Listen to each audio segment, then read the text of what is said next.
So, yeah, my name's Will Horspool, but this looks like a job for Poetman, right? I try and be funny most of the time, but this poem is about when I worked in a care home, and yeah, we'll see what you think of it. I've not really had much opportunity to read it, so it's really great to be able to come to an open mic, and I think you guys are great. So this is dedicated to the people I met whilst working there. This is Edwina's thing I'm quoting at the start. She said, "Virus? Why should I care about a virus? I'm 95, I'll be dead soon anyway."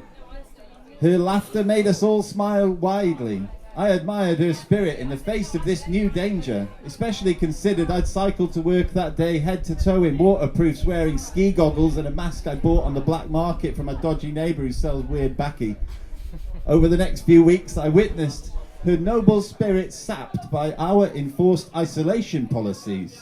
The only thing I hear her say now is her son's name, which she says over and over again. A senior nurse told me I must come at once to return somebody to her room who has breached her isolation again.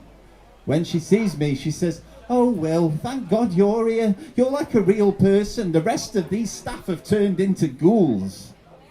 This bunch, yeah, I walk her back to her room, and she reached out to hold my arm, and a shout comes up the corridor saying, "Let go of him."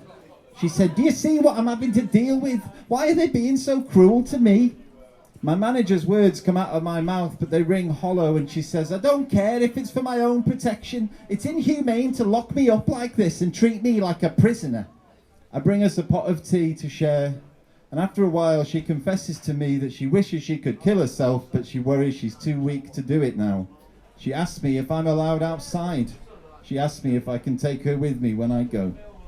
The manager thanks me for alerting him and promises to arrange a psychotherapist appointment over Zoom.